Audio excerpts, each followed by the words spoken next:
Boom, boom, boom, boom, boom, boom, boom, boom, chickadee chanka. How's it going, everybody? It's the Flying Pig here on Flying Pig United with another cheeky little video for you. I hope you're all doing well today. How are you doing? Let's see who's in here. We've got JP. What's going on? J to the P. The United Way. How you doing, man? John O'Denton. Kayam. How you doing, Kayam? Great to see you, Kayam. Who else? Jonathan Gallagher. Mrs. P. Cake Bandits in the gaff. Patrick Naranjan, hello Patrick, good to see you. Jaden Sancho, G-Wolf, Kaya, Mrs. P, everyone, thank you so much for stopping by and getting in here, guys. Charles Smith, what's going on? Griffo Chaz, Mustafa Abdullahi, hello to you, matey.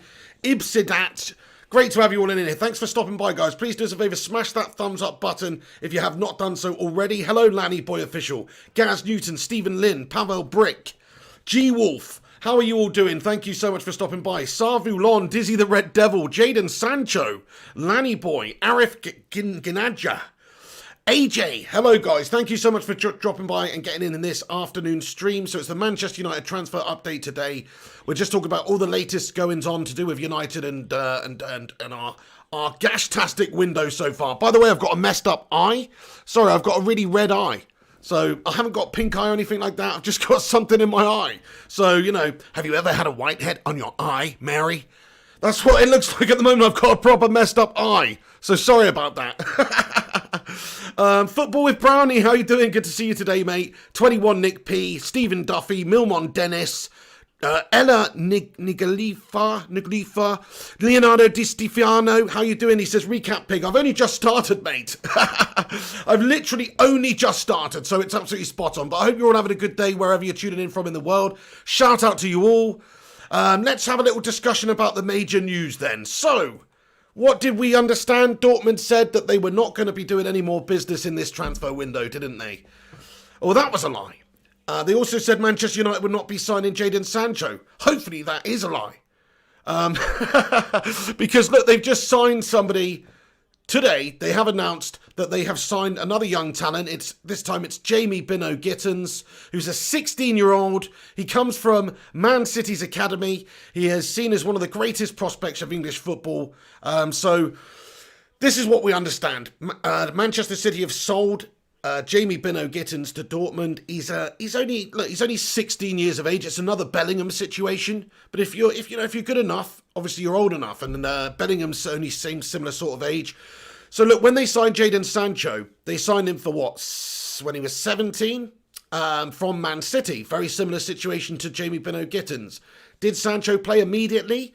Not a whole lot immediately, but certainly in his second season, he was very heavily involved. Once he was 18. And certainly from 19, he was heavily involved. So they've signed this player, Jamie bynoe-gittens, who I didn't know a great deal about, in all honesty, before this. Just a young 16-year-old lad from Man City's academy. He's touted as being the next Jaden Sancho, or similar to that sort of player. So this is interesting news. I just wanted to bring it to your attention because I think it doesn't mean, obviously, that United are going to sign Jaden Sancho in this window. But it does obviously mean that there is a possibility that they are thinking about replacing Sancho soon. They've signed a similar sort of forward from Manchester City. It's almost a carbon copy situation of the Jaden Sancho deal that they signed years ago. So it's interesting just to see where their planning is, where their thinking is. Obviously, they are making great acquisitions. Dortmund, you have to say, if you look at what Dortmund have done over the last few years, they obviously still are potentially, you could label them a selling club because, look, Sancho's being linked to United. It's going to be hard for them always to keep hold of their very, very best players because they're just not one of the biggest teams in the world, even though they're a very great team and the second biggest team in Germany. They're just not like a Real Madrid or indeed a Manchester United, in my opinion. So maybe in terms of footballing qualities they are right now, but not in terms of like stature. So yeah, I mean, look. They're not going to be able to keep hold of Sancho for that long. It's not going to be a case that he's going to be there for years. The same goes for Erling Haaland, really. If you think about Erling Haaland, yes, he's at Dortmund banging the goals in now, but this is just merely a stepping stone for Erling Haaland. He's got that release clause in his contract and he will be leaving at some point. So this is how Dortmund works. They get players in, they get young players in. 16-year-old Jude Bellingham, another one. They get these players in, and they have a good period of their development at the football club, and they, of course, have a massive impact. Look at what Jaden Sancho's doing and Erling Haaland's doing and these sorts of guys. But ultimately, the goal for these players is to move on and go somewhere bigger. So that's what's happening with Jadon Sancho, and this is the new crop that they're signing. Jamie bynoe-gittens, 16-year-old from Man City's academy. Look, I'm not saying he's going to come in and slot in for Sancho right now, but they said they were not going to be doing any more business, and of course they are doing a bit of business still. They may even still go and get somebody like an Ismail Assar. There's a link with him as well currently going around, with Dortmund being interested as a potential replacement for Jadon Sancho, and they've also got this guy as well coming in. So it's just interesting, isn't it? Because you can't really trust anything that they say or anything that we say or anything that the media says. We don't really know what's going on behind the scenes. Dortmund's still doing a bit of business here. Yanan Fjortov giving his opinion on it, saying, that they've signed him, and he's seen as one of the greatest prospects in English football. So it's quite an interesting acquisition by Manchester City, this one, Nanton Nassers. If you're tuning in right now, please do us a massive favour and smash that thumbs up button. Give it a cheeky little like. Did you get a notification for this stream? Because there's not a lot of people saying they're not getting notifications for the streams. Smash a 1 in the live chat if you are still getting notifications on YouTube, because it doesn't seem like a lot of people are. Aaron Homeyard, how are you? Amrith Pawar, Stephen Duffy, Mr. KO09, Raymond Moore, Dave MUFC Whitehead, Mr. YOLO Man, great to see you, buddy. JP, hello to you all. Right then, so yes, the Bundesliga, Borussia Dortmund have announced the signing of highly rated England youth player Jamie bynoe-gittens from Manchester City. He signed a long-term contract. He's now with us, and we're pleased that he's joined our youth department, Zorc told a press conference on Thursday. He will initially play with the under-19s. Our scouting department did an excellent job. He's a highly talented offensive player, but he should develop patiently with us in the junior division. We don't want expectations to be too high right from the start. At the end of the day, this guy is 16. So, you're talking about a player who's going to be brought along. I guess maybe next year he'll be thrown into the first team. I don't know. If you look at Jude Bellingham, how young he is. If you look at how young Jadon Sancho was when they put him in there. If he's one of the biggest prospects in English football, look, then they're not putting too much pressure on the lad here. But really, they'll be looking at this player to get into the first team within a year. So it's quite interesting just to see the planning of Borussia Dortmund and the players that they're signing, and thinking about maybe possible backups or future Jadon Sanchos. This guy seems like he could be the future Jadon Sancho. So it's quite interesting, isn't it? Quite interesting. He's played twice for Man City in the Under-18s Premier League in 2019-20, registering a debut assist. Like Jadon Sancho before him, the pacey winger reportedly turned down City's contract offer in favour of a move to Dortmund. So similar situation, he wants to go and play football. He's not going to go and play for Dortmund if they're just going to play him in the under-19s forever. There's obviously, they've made him certain assurances here. Otherwise, he'd just stay at Manchester City's side playing in theirs. So it doesn't make any sense. He's going there because he's going to play some football sooner rather than later, whereas Manchester City, they're not going to offer him that for years. Whereas he can go and do exactly what Jadon Sancho's done and try and get into Dortmund's side within a year, say. So it's interesting. He's touted as a really quality player. We'll see. I haven't seen a single bloody minute of what he's played or anything like that. But he's a good young player, and he could potentially be the next Sancho. Quite interesting. Dortmund do seem to like buying English players. There's not many teams that buy English players, is there? Like, you don't see many exports from England at the moment in other leagues. Whereas Dortmund, they've got a few English players now. So they obviously see something there. They understand that there's a lot of good players that come through in England. But the problem with English players in England is it's really difficult for the English players to get into the teams in England. Because all these teams are buying big money players, whether they're homegrown domestic or they're foreign players coming in, and they're on big money and big names. And obviously you need immediate impact all the time. You need immediate success in the Premier League. So what happens? Well, these guys tend to just go for the bigger name players and select the bigger name players. And it's hard for these young lads to come through. It's hard for a Greenwood to come through. Very easy for a Greenwood not to get his opportunity for a different manager other than Ole Gunnar Solskjaer. If it was a Jose Mourinho or whoever, they may not get that opportunity, and you may never know about them. So that's why I think Dortmund are going for these type of players, because they know there's a good talent pool of players in England that just struggle to get into that first team and get the games. It's pretty difficult. I mean, look at like Foden and how he's sort of been gradually coming through. He's playing now, but I mean, it's taken his time to get through there. He could have got maybe 100 games under his belt going to a team like Dortmund or something like that. So, it's a balance, isn't it? Which is what you're going to see a little bit more of maybe, because there's just not enough development opportunities for young players coming through in England. Priyanshu Ranjan, how you doing, Priyanshu? David Bratton, what's going on? David Bratton says, Pig, update those rolling credits, mate. Absolutely, yes. I only updated them about a week or so ago. But I will do. I try and do it fortnightly, my friend. That's right. I definitely will do it, though. I definitely will update the credits. Shout out to all the new channel members and patrons and stuff like that. I will add you on there very, very shortly, so don't you worry about that. There's over 100 of you legends tuning in right now. Please do us a massive favour if you're watching and just getting in here. Smash that thumbs up button. Give it a share if you can. That would help out hugely as well. Thank you, guys. Nice one. So what do you think about that one then, lads and lasses? Get your thoughts and opinions in. How's it going? Lucy Galbraith says, is Sarr going to Dortmund? Well, Sarr does have a heavy link with Dortmund at the moment, but he's also linked to Manchester United. He's also linked to Liverpool. He's also linked to a few different other clubs. And at this moment in time, from what we understand, there is no solid offer from any football clubs for Ismaila Sarr at Watford. Everyone's expecting him to leave. We were even considering maybe the prospect of him coming to United as a depth player, somebody to come in and provide us depth, even if we do get Jadon Sancho. But certainly if Dortmund are sniffing around him and they're going to be getting him, then it does certainly look like that maybe he will be going. So we will see. We will see what goes on. We will see what goes on. I just wanted to show you these stats quickly before we just move on and have a look at your comments as well. But since the start of the 2018-19 season, Jadon Sancho has been directly involved in 60 Bundesliga goals, 29 goals, and 31 assists. In 52 starts in the competition, a goal or assist every 81 minutes on average. Since the start of the 2018-19 season, Jadon Sancho has been directly involved in 60 Bundesliga goals, 29 goals and 31 assists in 52 starts in the competition. Oh my days, that is absolutely unreal. Stephen Duffy says, show us your t-shirt. It's the Don Piglioni, mate. I don't know if you can really see it. I'm sat down here. I'm hunched into the chair. You probably can't really see it. It's the Don Piglioni, my friend. Right then, okay, I'll get into your comments and stuff shortly, lads and lasses. In fact, I'll jump in now. Why do I keep saying dump in? I'll dump in the comments. Stick a dump in the comments. I'll jump in the comments. Mr. KO09 says, hey Pig, who would be your top three Sancho alternatives for winger or right wing? My alternatives for Sancho, top three, realistic. David Neres over at Ajax, maybe Wilfried Zaha just as a good option. And I would say, realistically, Ismaila Sarr's easily attainable. You can easily get him. So they're three good alternatives. I'm not saying they're anywhere near as good as him if we've just had a look at his stats there. But still, they'd be other options, wouldn't they? Jazzman comments, another 10 days or so of transfers. Absolutely. We've got until the 5th of October.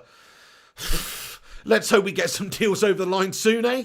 Ryan Sebastian Valas, how are you doing, mate? It's great to see you. Kayam with the poo-poo emojis. Nice one, Kayam. Mark Tuvanen says, love the shirt, Pig. Yeah, I think if you check the Teespring store in the link in the description or the merch shelf below the vid, you should be able to find it, actually. But, Mark Tuvanen says, love it. Oh, I just read that. Thank you. Hate of Zeus says, who would you start, De Gea or Henderson? I'd still go with David De Gea, my friend, because I think Henderson, he's still young, but that was a wicked save he made the other day. But look, De Gea's been playing a bit better recently for club and country. Let's give him a chance. He is on 350 grand a week. Let him earn his wages. If he doesn't perform, then Hendo's ready to step in. Lynette Giggs, how you doing? Vincent Bullock. Mrs. P. Cake Planet with a super chat. She says, I'll see Mr. P. Cake Eye later. I'll get him to update the credits. Absolutely not. I'm not doing that today. RP0D says, Jesse Kingard on the wing. Nice one, guys. Nice one, lads and lasses. Thank you so much for stopping by and getting in. Smash that thumbs up button if you haven't done so already.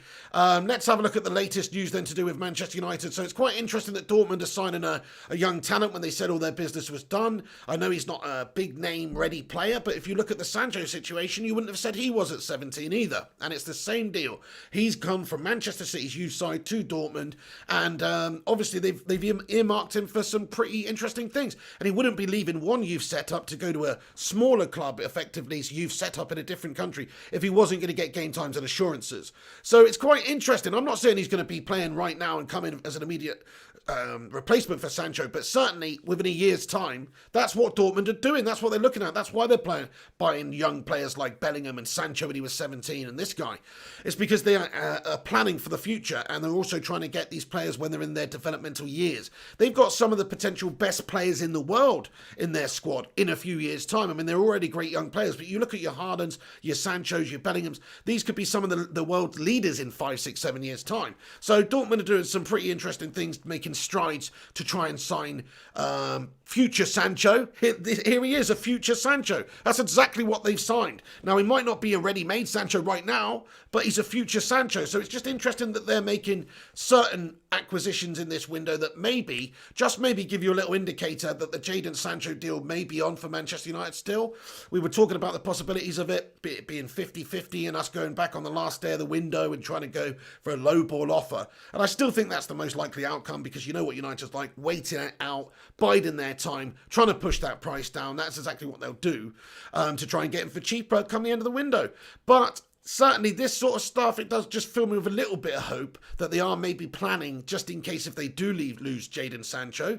Because like we said, we've just gone over those stats there, guys. 60 Bundesliga goals in 52 appearances is what he's contributed in terms of assists and goals since the 2018-19 season. I mean, you just do, the stats do not lie. Whatever league you're playing in, that is top class stats. So they're going to be losing all of those 60 goals that they've had over the last 2 seasons there.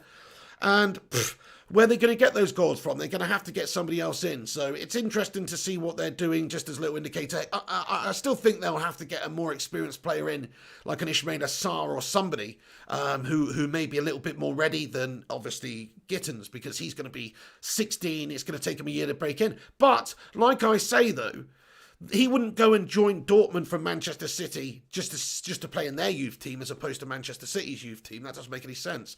So he's looked at what Jadon Sancho's done. They've probably made him certain assurances owing to the fact that he is this wonder kid.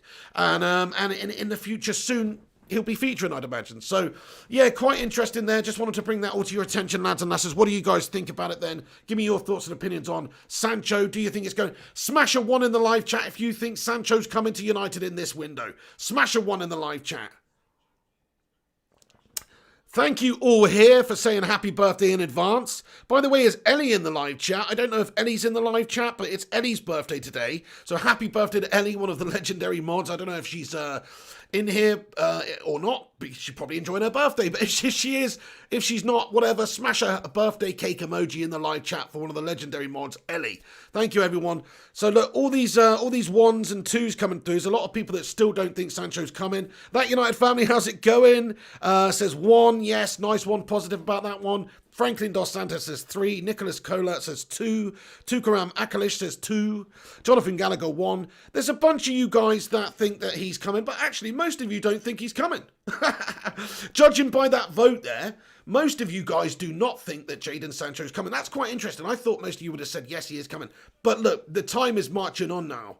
The time is marching on and we still haven't got him, and it's a lot of money in Dortmund. If you look at Dortmund's stance over this window, it's been pretty firm that they don't want to sell him unless the money was right. They wouldn't have negotiated to begin with if they didn't want to sell him at all. But if the price is right, of course, we can still get our man.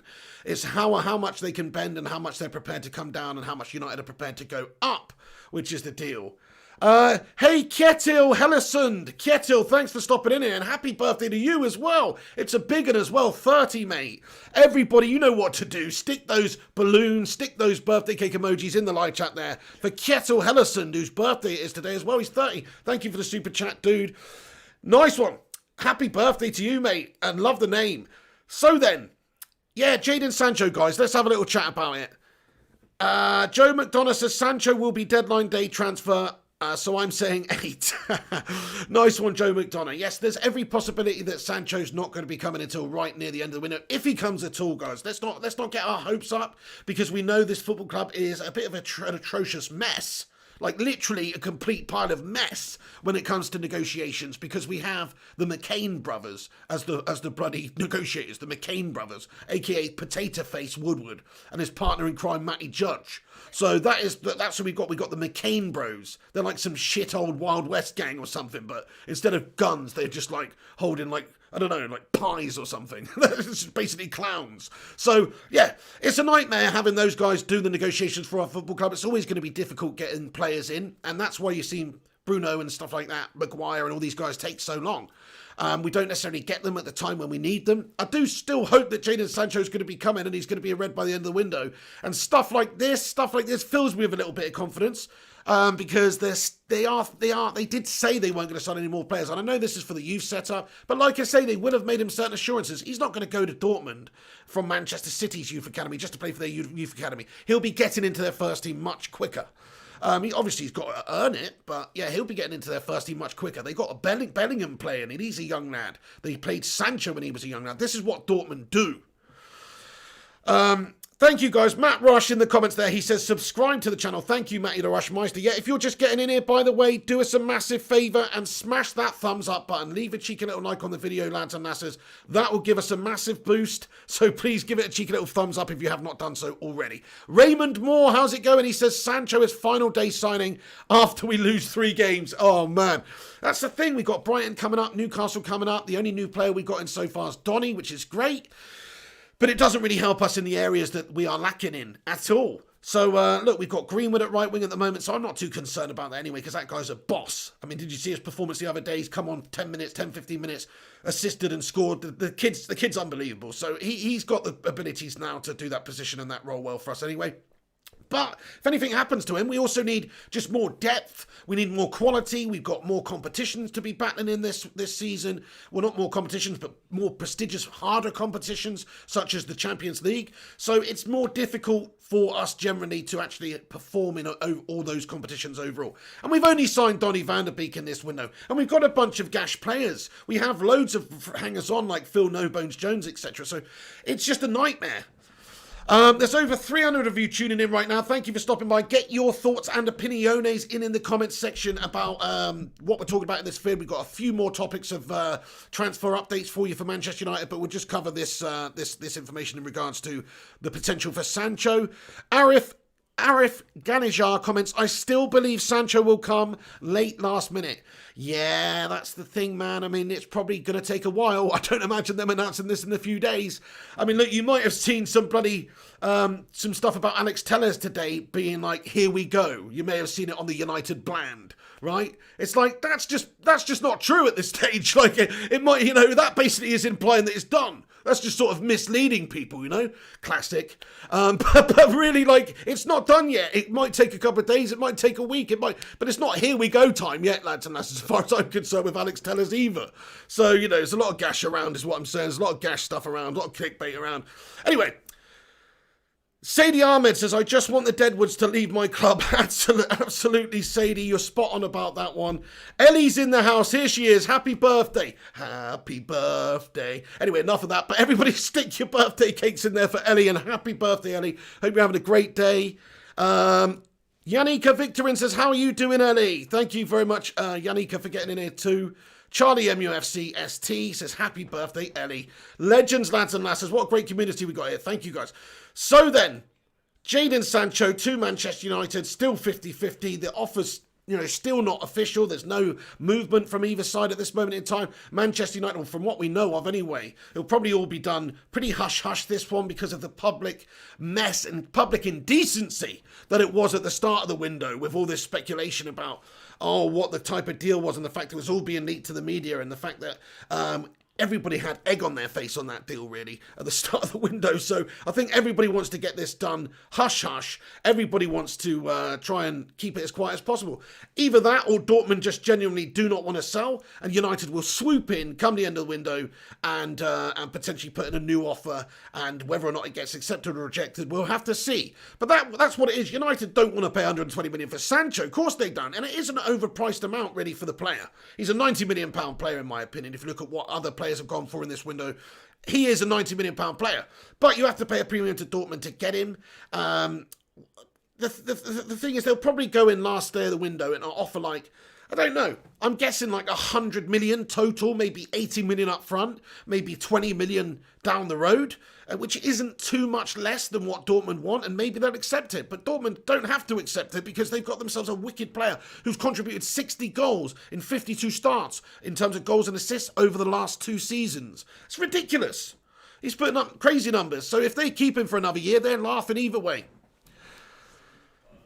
K2 Edge, what's happening? He says there will be no Sancho until United shifts some money off the wage bill.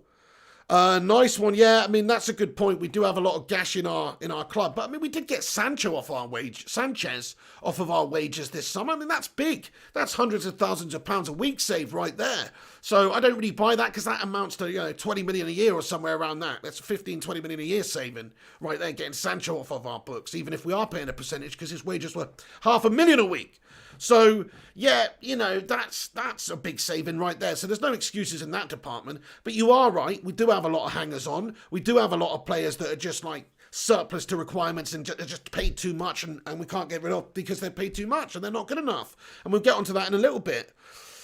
Thank you very much for the super chat here, Ryan Berberspin9. You absolute legend. Says, happy birthday, Ellie. Absolutely happy birthday, Ellie. I hope you're having a great day and feeling a bit better as well. Shout out to Ellie, one of the legendary mods, honestly. Happy birthday. Have a great day. Okay, well, let's talk about the Deadwood then, guys, because actually, if you go on Sky Sports' main page right now, there's a bit of a story brewing about Jesse Lingard here. Obviously, he's got 1 year left on his contract. 1 year left on his contract. Now, why did Jesse Lingard align himself with Raiola? That absolute scum agent? About 6 months or a year ago, whenever it was. Why do you think that was? It's not to renegotiate a new contract at Manchester United, I don't think. I don't think Manchester United are truly interested, really, in extending the contract of Jesse Lingard. And if we are, then perhaps we do indeed need our bloody heads testing. Because I just don't think he's ever going to be up to the standard. He's an okay player. He's a runner. He's a presser. He's somebody you can bring on at the end of a game when you're up against bloody Accrington Stanley to see out the game. I get that. And harass the opposition, I get that.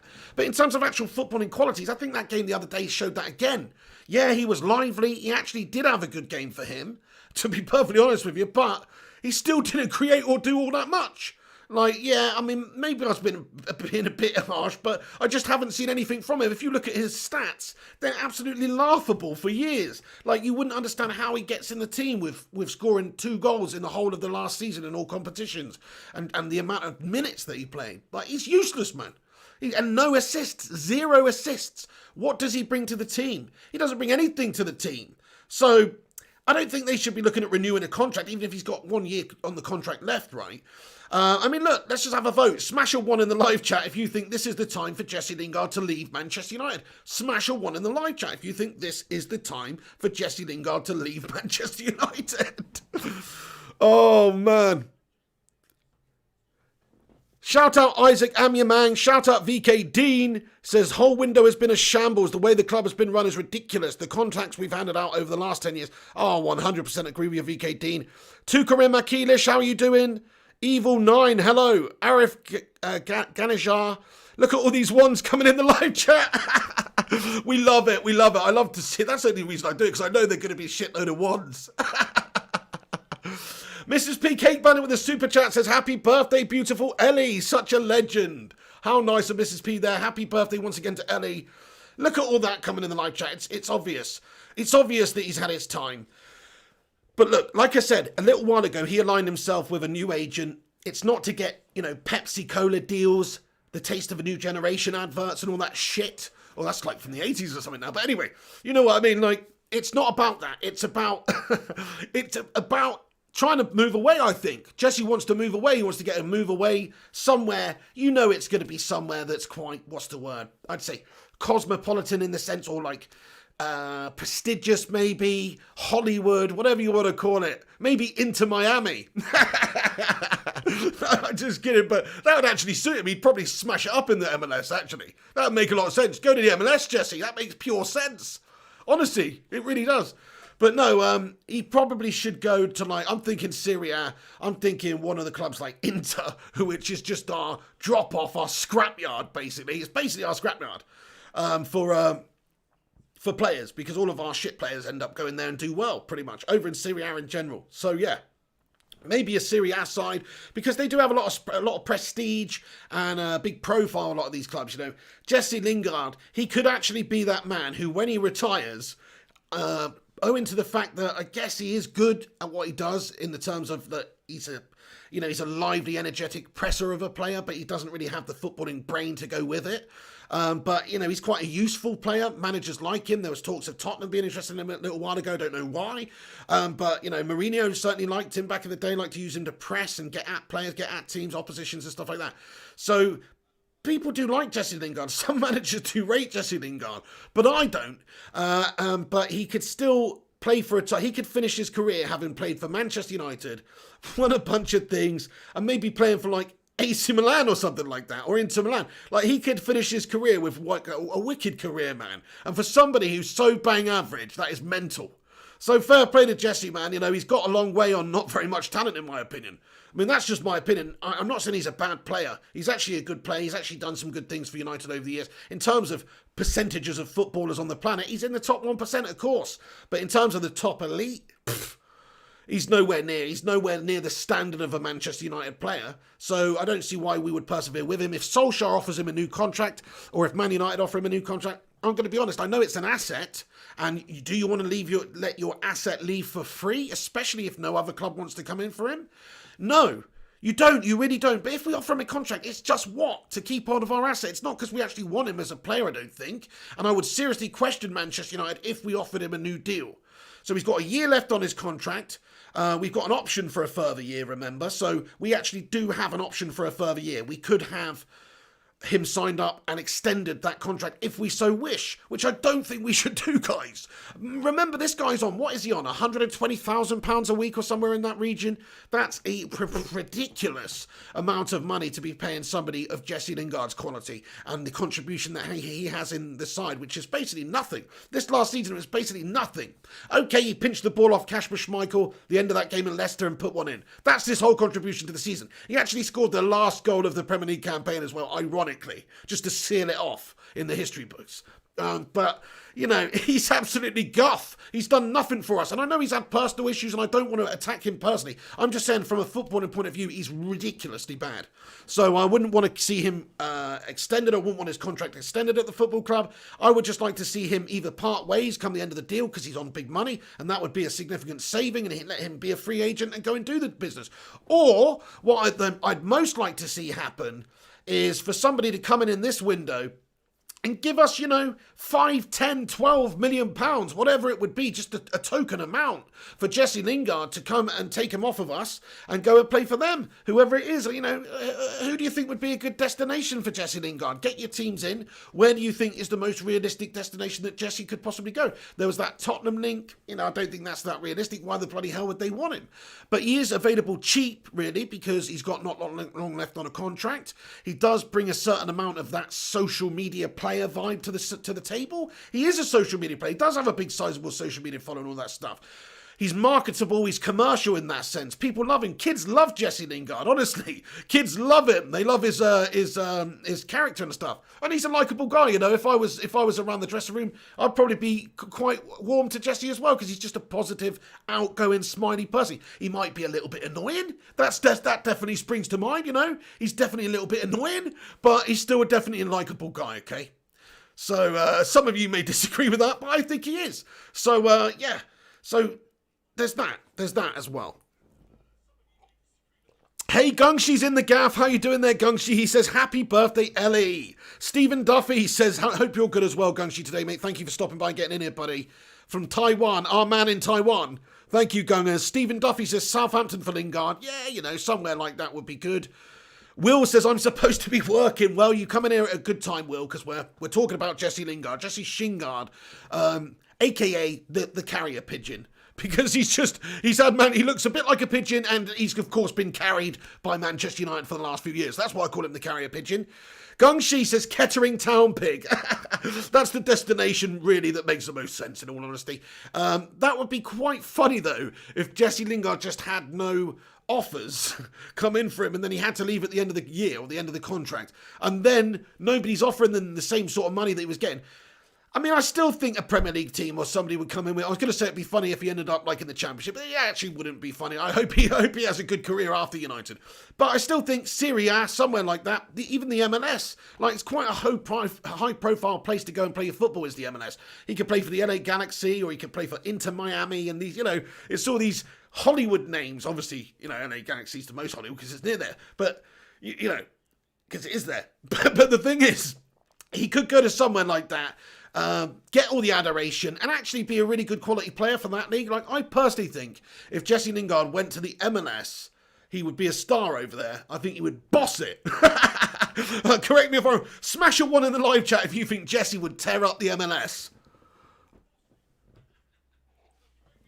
That's what I reckon. I reckon he'd do absolute bits over in America. Because he's just like, he is a very quick player. He is... compared to maybe the MLS standard, quite technically gifted. And he's got a lot of experience, guys. So, I do think that he's probably quite a useful player for the MLS. MBG says 1, yes he would. Waka Saprin says 2, no he wouldn't. John Hinton says 2, no he wouldn't. Anthony Evelyn says 1. Are you serious? Because remember, like, people like, what is it, Bradley Wright Phillips and people like that go to the MLS and score goals. Jermaine Defoe, at the end of his career. To be fair, Jermaine Defoe's always been a great finisher and stuff like that. But a lot of players do go there at the tail end of their career and rip it up. Stephen Duffy says 1. Vincent Bullock says 1. Matty Rush with a transfer update. Let's have a look at this, Matt Rush. Thank you very much for keeping me informed, my transfer guru. Let's see what he sent me here then. Legend. Let's have a look then. Matty the Rushmeister. Everybody give him a follow on Twitter. MattUnited20. Okay. So Deo Upamecano's been quoted as saying, for the moment I am with Leipzig, but it is true that I was able to discuss with certain clubs, as I have said. For now I am focused on Leipzig and I will continue to play for Leipzig and then we'll see. Oh, okay, so yeah, bit of an Upamecano update there.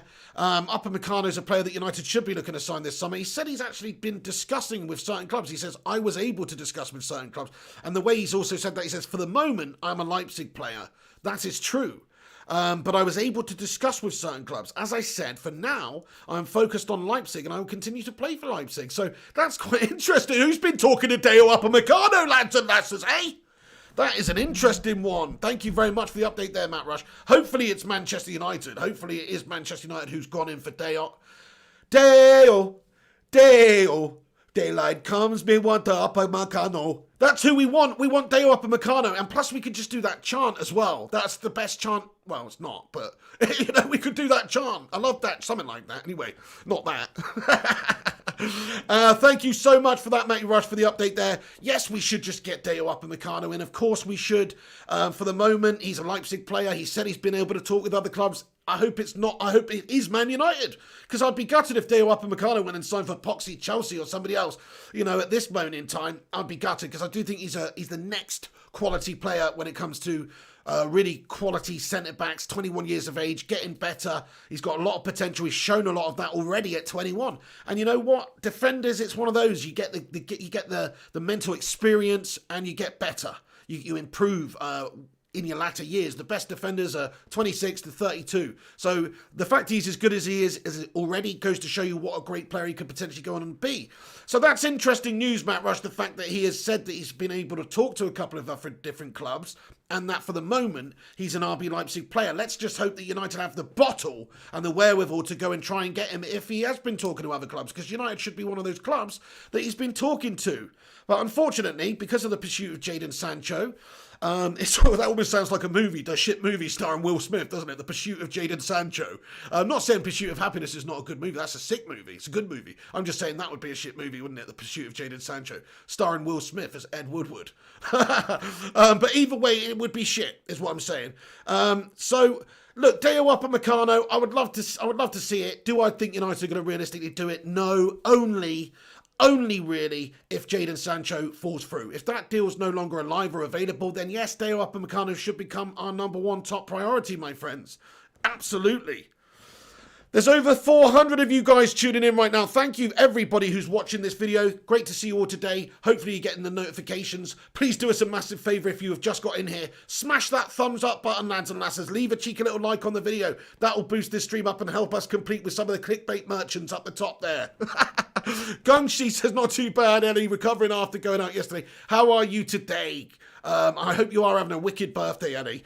Tonk Nash says, yo, Mr. Pig, I hope you are all good, bro. Same to you, mate. I hope you're all spot on. Thank you all for stopping by and getting in here.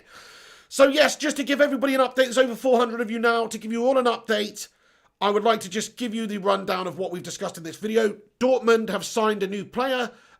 They've signed Jamie Bynoe-Jones. No, sorry, Jamie Bynoe-Gittens. That's who they've signed. 16-year-old lad from Manchester City in the mould of Jadon Sancho. They've just announced that today. Interesting. He'll probably feature within Dortmund's side within the next year or something like that. He wouldn't have left Manchester City's youth side to play for Dortmund's youth side. So it's a consideration for Dortmund. They're looking to get these young players. They play young lads like Bellingham and Sancho previously. So, you know, it's a little indicator there of something, just a backup option that Dortmund have put in place there, I think. Now, you never know. Gungshi says PayPal. Sorry, Gungshi, I missed it. Hang on, let me just get onto the thing. Sorry, I haven't got my inbox up open here, but shout out to you, Gungshi, you massive legend. Yes, Gungshi, appreciate it, lad. He says a cheeky donation to say happy birthday to our mod extraordinaire, Ellie. Oh my days, you should have really donated it to her, Gungshi. Hey, but Gungshi, thank you so much for that, man. Really appreciate it. And once again, yes, smash those birthday cake emojis in the live chat for the mod, Ellie. It's her birthday today. Absolute legend. Hope you have a great day, and thank you so much for all the work you do on this channel. Legend Gungshi, what a top lad, everyone. Gungshi, everyone, what a hero. Right, okay, so just to give you an update on that, they've bought this young player, quite interesting. Doesn't necessarily mean it's a direct replacement for Sancho at this moment because he is young, but they do play young players, and they could still get somebody like Ismaila Sarr. It's interesting because they said they were not getting any more players in, and they have signed somebody. Jesse Lingard is on Sky Sports right now. Sorry, we didn't even finish talking about that, guys. What's the matter with me? Bloody hell. Sorry, it's like there's so much going on. Jesse Lingard is maybe we're talking about him leaving Manchester United because of his contract situation running out soon. United do have an option to extend for a year, but it runs out in 1 year. Now, United would have to maybe look at cashing in or just let it run down and let him leave on a free. Or the third option, which is extend it, which I think would be filth. So let's not go for that. I think what we should do is just get him off of our books, whether it's in a year's time. You know, we can live with that. He's a 120k a week player, but realistically, he's a 60 grand a week player in my eyes. He's a 60 grand a week player who should be playing for a team a bit down there, maybe at the foot of the table, if we're all being totally honest. Or he can go and play for like an Italian side like that and probably do quite well, which is what I think's likely. Because as I say, he did align himself with, Raiola, of course, Pogba's agent, etc., to try and maybe hanker for a move away. There's no reason for Jesse Lingard to align himself with such an agent if he's not looking for a move away, I think. So that's a big indicator. The fact that there's not long running out. The only issue is it's also been reported today that Jesse Lingard, there has been no offers from any football clubs for Jesse Lingard this summer at all. There's been no offers to Manchester United for Jesse Lingard at all this season, this summer. So that's no surprise, really, because everybody knows he's bang average, and everybody knows he is on big money, and unless Manchester United would be prepared to pay the year left on the contract worth of, like, you know, maybe that's a good idea, maybe you could do that. It would probably be worth United paying 30 grand a week to get him off our books. So maybe if somebody came in and offered him 90 and we made up the rest, but it's not what United want to do. It's not like the Alexis Sanchez situation, really. Alexis was on just ridiculous money. So we had to do something about that. We had to cut our losses on this one. But ideally, you just want to sell him. Ideally, you want somebody to come in and pay, £10 million for him right now, this window, and buy him. And then pay him the wages. And then he's off your books and you've got free of Jesse Lingard. No disrespect to him, he's a nice kid. I say kid, he's actually 27. But he acts like a kid. He seems like a kid to me. Maybe it's because I'm 33. He just seems like a young'un to me still. But he's not actually a kid, he's actually a man. He doesn't look like a man, but he's actually a man. But either way, fair play to Jesse. He has done some good things for United over the years. He's actually had a good career at United. If you think about, scoring in FA Cup finals, winning certain trophies that he has. I mean, let me get his information up here just about to give you the breakdown of Jesse Lingard's career at Manchester United, because it's had its ups and downs, guys. He's had a very good couple of seasons, really. Certainly one season, Lingard was actually really good. And he's basically just stolen a living off of that one season ever since then. That's the only issue here. So Jesse Lingard, 27 years of age. His current market value is 15.75 million, supposedly. Pfft. We like him because obviously he's a local lad, you know. He's obviously come through the academy. That's a big plus. So in one way, look, if the price could be lowered, if you could pay Jesse Lingard 60 grand a week to be a backup, I'd say keep him. But he's not going to go for that, is he? Having a line with Raiola and all that sort of stuff. He's just not going to go for that. So it doesn't really make sense. Did you know Jesse Lingard's middle name is Ellis? That's a pretty cool middle name. Jesse Ellis Lingard. Man, that sounds like some proper lawyer or something, man. Like, that's a proper good name, that. Just put it out there. Anyway. So, look, let's check this out then. So, let me just have a look at these years here. So, stats last year so far. No, that's this year. My bad. So this year, we're not even going to talk about this year because he's only had the one game in the EFL Cup. But last year, let's have a look at last year and see what his statistics are, because I do think that he's just having a bit of a nightmare, really, in terms of what he's contributed to this club for probably about 2 seasons. So last year in the Premier League, he played 22 times. And he scored 1 goal. No assists. Oh my God, that is absolutely fantastic. 931 minutes on the pitch. 1 goal, 0 assists. Absolutely gash-tastic season from Jesse Lingard in the Premier League. He played 9 times in the Europa. He scored twice and got an assist in the Europa. I think that was against those Farmers last Glynns, though. Remember that. I think it was against last Glynns. So that's nothing to really write home about there. That's gash-tastic as you like. Premier League, 22. FA Cup, 4 appearances, 1 goal last season. Fair play to you, Jesse. Likes the FA Cup. That's Jesse. 5 appearances in the League Cup, 1 assist, no goals. And then if you go back and actually look at his previous seasons, this is where things get a little bit interesting. Because Premier League 18-19 season, 27 starts, 4 goals, 3 assists. Still shit.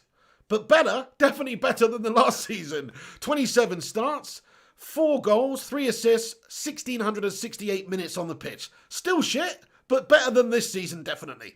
And then, if you go back and look at his Premier League campaign in 17-18, he's only gone and got himself 33 appearances, 8 goals and 6 assists. Say what, Jesse? 14 contributions in that season. 33 appearances, in the Premier League. 14 goals. Go on, Jesse. Go on, Lingy. But there you go. That's all he's ever done in a United shirt. As that season, he had a decent season, to be fair. He did well. He did very well. Maybe that's why Jose freaking wants him back. But I don't know. He did well, but he's just lived off that season since then. In my opinion, he's garbage. He's a garbage player for United. He's not quite up to the standard for me. So I say moving on now. Get him off the books if you can. Terminate his contract. Wait for an offer to come in. Hopefully an offer comes in from a big Serie A club. This is what we're hoping and thinking may well happen. Legends. Matty the Rushmeister, thank you for putting that in the comments, dude. He says, please subscribe to the channel. Yeah, if you're not subscribed to the channel, if this is your first time watching the channel, smash that subscribe button, click the sub button, click the bell icon to be notified when we go live. Smash the like on the video as well, lads and lasses, and get in there. Gunshi says, Jesse Ellis Lingard, FA Cup specialist. He was decent once, wasn't he? Yes. Ryan Burberspin 9, nice one, matey. Adrian Richards says, sorry, lads. Gotta go. New signing coming at the Molineux again. Oh, Adrian Richards, are you serious? So you just signed Nelson Semedo from Barcelona. A good signing. Very good signing. Who else is coming to Wolves then, my friend? Who else? Pankash Palhewani, how you doing, Pankash? CCR2971, Papalomo, hello to you. Andreas Sotoru, great to see you. Jimmy Pavlovich, Devil of a Red comments, Woodward put Lingard on 100 grand a week. No wonder we can't sell him. He also gave new contracts to Phil Jones and Chris Smalldong. Sheer incompetence. Phil No Bones Jones and Chris Smalldong getting new deals. Nemanja Matic getting a 3-year deal. Now, to be fair, or was it a 2-year deal? I can't remember now. It's a little bit long. It's probably 1 year longer than we should have given it to Matic, in all honesty. That's what we wanted to get him signed up. He's a good player. I'm not worried about that. But still, we just give longer contracts than necessary. That's something that we've always done. Tying these bang average players up to long-term deals on big money. And you know what the problem is? The problem is the complete disregard of the wage structure a few years ago, really. That's the problem for all of this, in my opinion. Because like I said, when you put Alexis Sanchez on 500 grand a week and you have David De Gea on 350 grand a week, people will look at you and say, what about my contribution? That's why Ander Herrera left, because he wanted 250 grand a week, and we couldn't give him that because he's not really worth that, even though he's a better contributor than Pogba was, and Pogba's over there getting paid 300k a week, and Sanchez is getting paid 500k a week. Herrera's like, yeah, well, I'm just going to do one at PSG then, and you can't really blame him. And also these other players, it just skews the whole wage structure of the football club when you do that. Ryan Burberspin 9, Matt Rush's transfer update. Big thank you, Matt Rush. I'll have a look. Mrs. P. Cake Banner says, I'm on my way, Mr. P. You better not be, love. You better not be on your way. I said stay away this week because of the lurgy. So you better freaking not be, love. Honestly, I'll be furious. Don't even consider it. Just give me a bit of space, love, to do this video. Crikey. Anyway, negotiations between MUFC and FC Porto for Alex Telles are at their peak. Talks have accelerated pace with Porto demanding 20 to 25 million.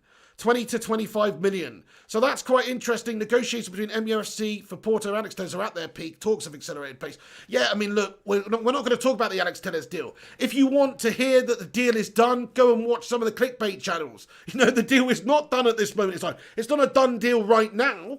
Hopefully it will be very, very soon. It could be in the next few days.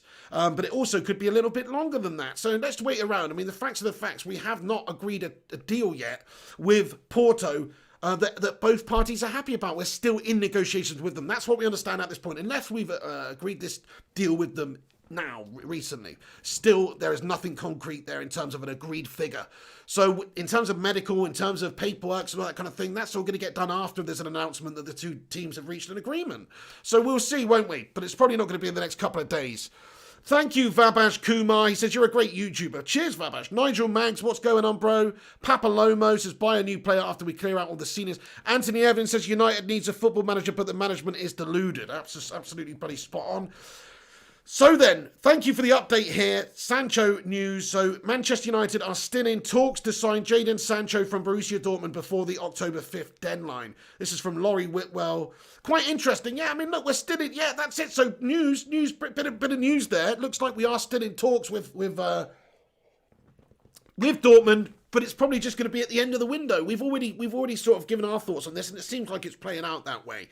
Dortmund seem to be making a couple of strides now to maybe get a backup in there. Links to Ismail Assar. They just signed this young man from Man City who's like the next Sancho.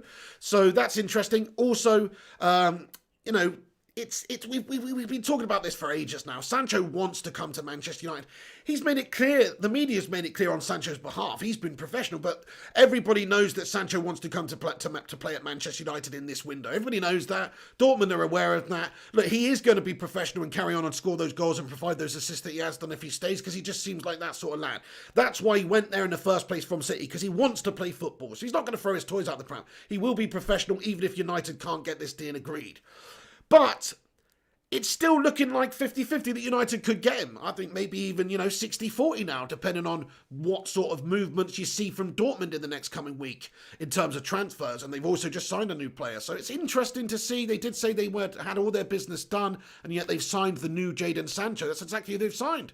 So it's very interesting, isn't it? Hopefully we can get him. Come on. That would be sick. I'd be buzzing if we got Jadon Sancho. We still need Upamecano. We still need a centre-back, but I'd be buzzing if we got Jadon. Smash a one in the live chat if you'd be buzzing your tits off if we got Jadon Sancho in this transfer window. So, box. That's crazy. You've got a box as your name on YouTube. That's mad. Anyway, the box there, the cat in the box, says, who's the new Sancho? So the new Sancho is Jamie... What's his name? Jamie bynoe-gittens. He's a 16-year-old from Manchester City's academy. He's touted as the next Jadon Sancho. He just like Sancho, followed in his footsteps, did not want to sign a new deal with Man City's youth academy. Instead, he opted to go and sign for Dortmund because they probably made him certain assurances that he would be within the first team fold within a year. And he's a young lad and he can't get that at Manchester City. They're not going to give him the game time or give him the opportunities there, unfortunately. That's how English football is. Dortmund are coming to raid those youngsters and they're doing a good job of it. Bellingham, Sancho, this guy now, bynoe-gittens. These are the players of the future, really, for English players. These are going to be brilliant English players. So that's who they've kind of gone and got. Nobody really knows much about him. He's just touted as the next Jadon Sancho, as an English wonder kid. So they've gone and got him. They've signed him. He's joined them. He would have only joined them if he's going to play within a year or so, probably sooner. So we'll see how he gets on. Obviously, if he's good enough, they'll put him in there. Look at Bellingham. He's a young kid as well, but they play him and he scores goals. Erling Haaland's a young lad. Sancho, they started playing him when he was 17 and stuff. So Dortmund do that kind of thing. So it's an indicator. It does not mean that we're getting Jadon Sancho, but it is a big indicator. Because bynoe-gittens is a good young talent who's touted as the next Jadon Sancho. He's an English forward wonder kid from Manchester City who's left Manchester City to go to Dortmund so he can get game time sooner rather than later, which is what would happen if he stayed at Man City, a la Jadon Sancho. This is what Dortmund do. They develop young players brilliantly. You have to give them that. They might lose them eventually. They might still be somewhat of a selling club, but they've improved over the years in terms of that. They keep older players better. When they do sell the players, they can demand a lot for them. They still kept hold of some of their biggest players, you have to say, more so the last few years than ever. It's a while since Lewandowski was pinched and all that kind of thing. So you have to think that they're obviously they've got a good developmental system there. Everybody who comes into the club gets better, everybody goes on to bigger things, but while they're there, they do brilliantly. I mean, look at Sancho's stats, 60 goals and assists in 52 appearances over the last 2 seasons. Unbelievable. Patrick says, who's your favourite all-time player? Probably Eric Cantona. I just love everything about Eric Cantona in the 90s when I was growing up as a lad. I was born 87, so I just grew up watching Giggsy and Cantona and Scholes and all these legends, so we were spoiled. But yeah, maybe Giggsy, maybe Cantona, probably Cantona. Shame we didn't have him, we only had him 5-6 seasons, but what a 5 or 6 seasons. Oh yeah. Over 400 of you tuning in right now, guys. Appreciate it. Thank you for watching. Give it a share if you can. If you haven't done so already, please do smash that thumbs up button. And if you're new to the channel, smash the subscribe button too. Philip Chapman comments, I can see us winning everything, brackets live in hope. Really, Philip? Well, that is super optimistic, but we love a bit of optimism on this channel, man. Thank you, G-Wolf. Aaron Homeyard, have a great day, Aaron. Thank you so much for getting here. One of the moderating legends. Andrea Soteris says, Kino. Gungshi says, Pig Butt is Pig's favourite. Oh, currently my favourite player. No, it's definitely not Paul Pogba. He's absolutely lacklustre and disappointing in every single game, man. Did you see his last performance, though, Gungshi? I know you like he's just too inconsistent. After 5 years, can we not just agree that he's a bit of a nightmare player for United in the terms of consistency? He doesn't turn up half the time. Like, really, we should be selling him and cashing in and getting somebody else. Like, sorry, it's blunt to say that and harsh to say that, but he hasn't lived up to it ever. If we could get 70 million back in this window in the pandemic, which would go towards Sancho and Upamecano, I'd say go for it. We've signed Donny, we've got Matic, Fred, McTominay, Bruno, these guys in the midfield there. We don't really need a bang average lackluster Paul Pogba, in all honesty. Like, if he could generate the cash to be able to bring in a Sancho or bring in an Upamecano, then I would go for it because he's been proven bang average, in my opinion, to be honest.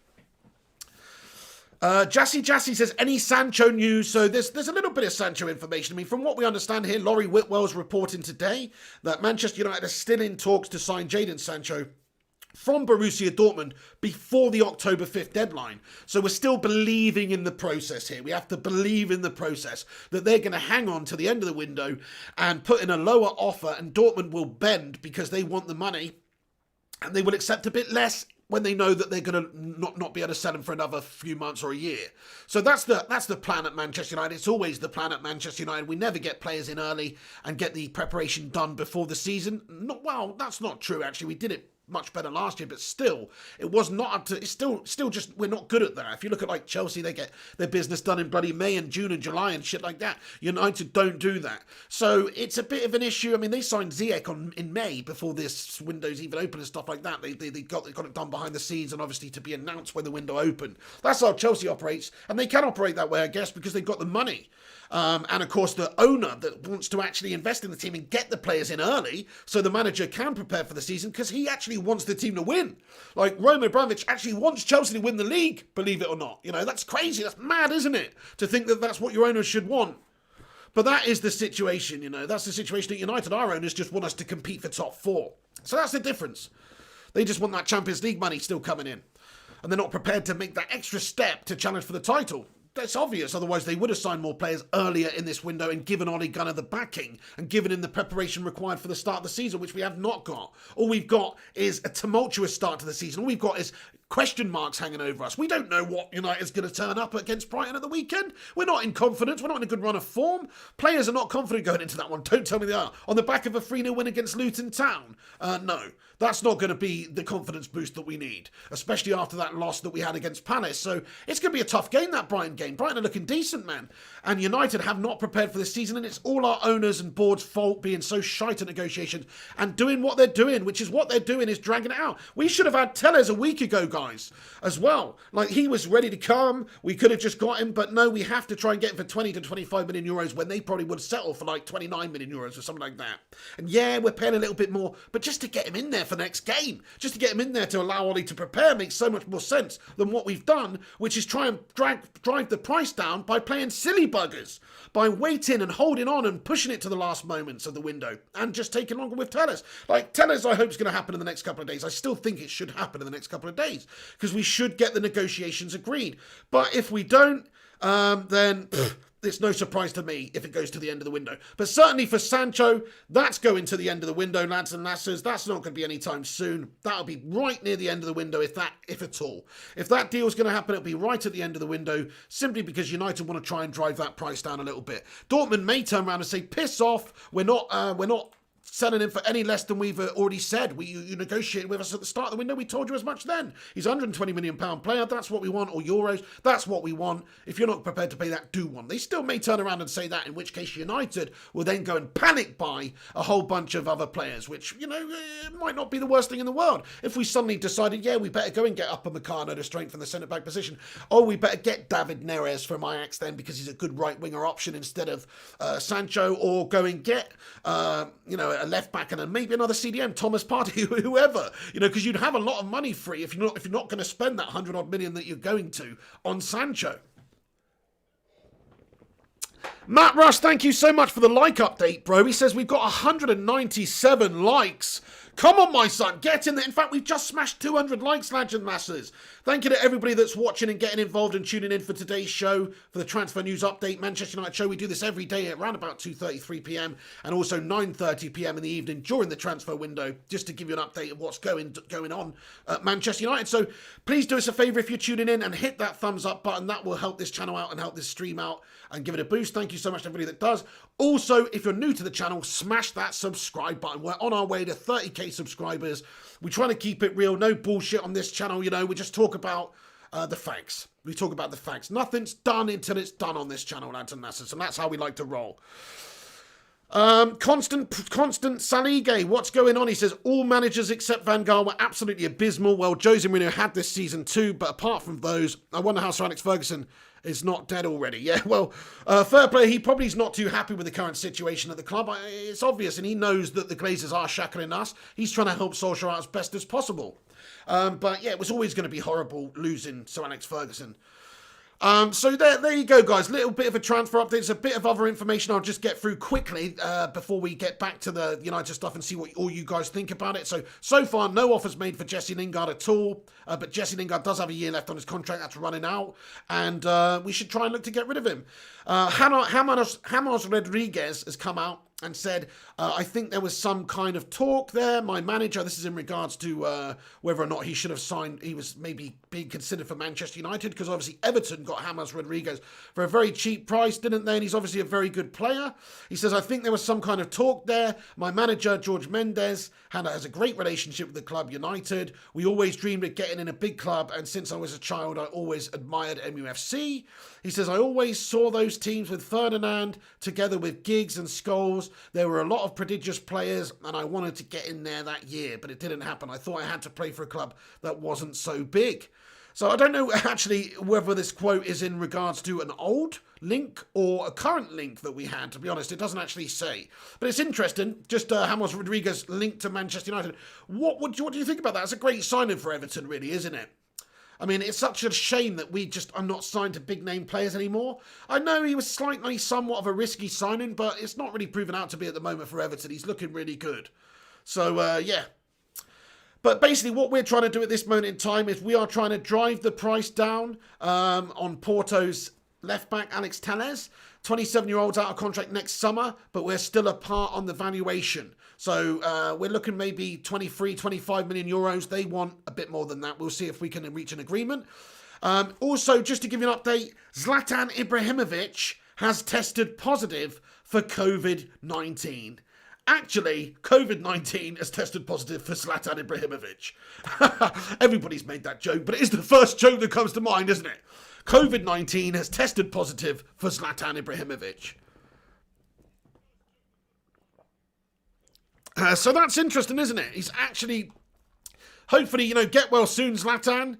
That is obviously not good news at all. I hope he's okay. Listen, come on, Zlatan's a lion. He's not gonna, he's not gonna succumb to. My name is Zlatan, and I am a lion. Zlatan does not get COVID-19. COVID-19 gets Zlatan. My name is Zlatan, and I am immortal.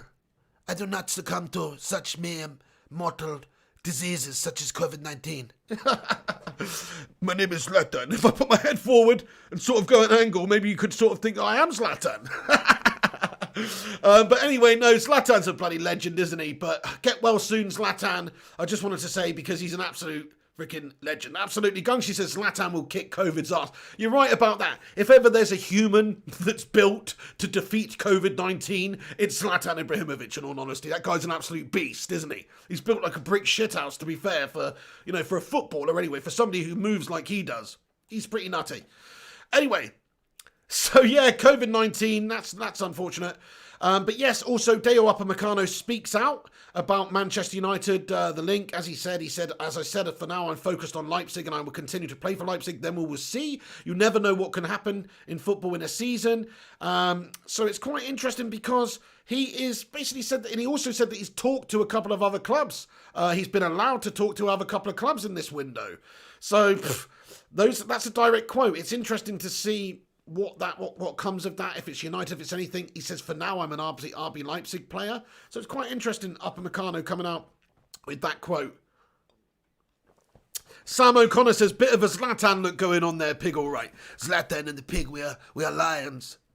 Anyway, Marek Stachowski, how you doing, bro? Kyle Fury, he says, Ibra would be president for USA and be loved more than Trump. I don't know about that one, Kyle Fury. Can you be the president of America if you're Swedish? I don't think you can.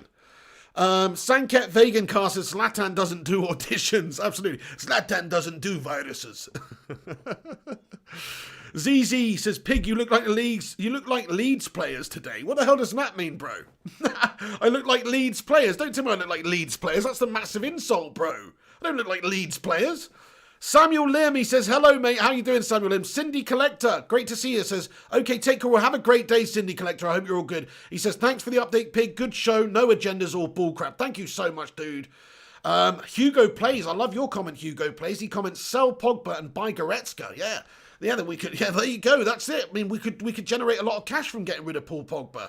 And certain players, we could definitely convince to come to this side right now. It is a Champions League side at the end of the day. Okay, we might not be up there challenging for the league, but we could be if we made the right acquisitions. Nice one, guys. So, just a couple of other little things, and then we will get into the comment section. Give me a moment to just remember what I was wanted to tell you. Yeah, also, we're believed, and take this with a pinch of salt, but we are believed to be lining up Ivan Perisic, as a replacement, as a potential suitor in case we can't get the Sancho deal done at the end of the window. That's what we understand, but take that with a pinch of salt. There's no real basis for that at this moment in time. In terms of penalties at United, this is quite interesting. So obviously, Alex Telles, he takes the pens, doesn't he, for his team, Porto, and he's obviously a great set-piece master. That's what free kicks and penalties. That's why he's got so many goals and stuff like that over for FC Porto in the Portuguese league. So who would you want taking the penalties for Manchester United? It's got to be Bruno still, doesn't it? I mean, we've seen Bruno banging so many penalties. He looks like a perfect penalty taker. We haven't had one of those for a little while. We need a penalty taker who's just capable of banging them in all the time, whether it's your Cantonars or your Rudes or whatever. You need a proper seasoned penalty taker that barely misses. Matt Letitia, those type of guys who just always bang it in more often than not. So that's what we need. You don't need a player that misses. I think Bruno is still the man to be the penalty taker. But Alex Telles, if you look at his stats and stuff, he's obviously a Mac Daddy G when it comes to that also. Let's have a vote in the live chat, lads and lasses. Smash a 1 in the live chat if you think Bruno Fernandes should remain the penalty taker all day. Or smash a 2 if you think maybe Alex Telles should be that man. And let's talk about free kicks as well. Let's do that for the free kicks as well. Let's say both, because Bruno's pretty much a free kick maestro at the moment, really. And Telles maybe. So let's have a little vote. ZZE comments 1. Jonathan Gallagher 1. CCR2971 with the 1. Kayam says Bruno all day. Yeah, good shout. QTO7 says Bruno has never missed. ZZ says Bruno, we don't need a pen-taking left-back. Just someone that can run up and cross will do. Well, you say we don't need a pen-taking left-back. Who remembers Dennis Irwin? Who remembers Dennis Irwin? Talk about a pen-taking left-back. He was class. And he used to take the pens and score and bang them in. So who needs a left-back who takes pens? Well, we did have one who was class. So, but yeah, look at that. There's a bunch of 1s. There's a few 2s coming in. Philip Chapman says Telles. Ellie says Telles. There's not many people saying Telles, but a couple of people saying Telles. Yeah, it's got to be Bruno Fernandes. He has to remain the penalty taker, really. So that's quite interesting. But he's being, the reason I brought this up is because he is being quoted as saying, in regards as asked to if he wants to continue being the penalty taker, or if somebody else comes in, if they would take that mantle. He's said in response, we can't talk a lot about penalties because everybody will say Bruno only scores with penalties. If the others score them, it's no problem. So there you go. It's like, he's easy, but I still think Bruno's the penalty man.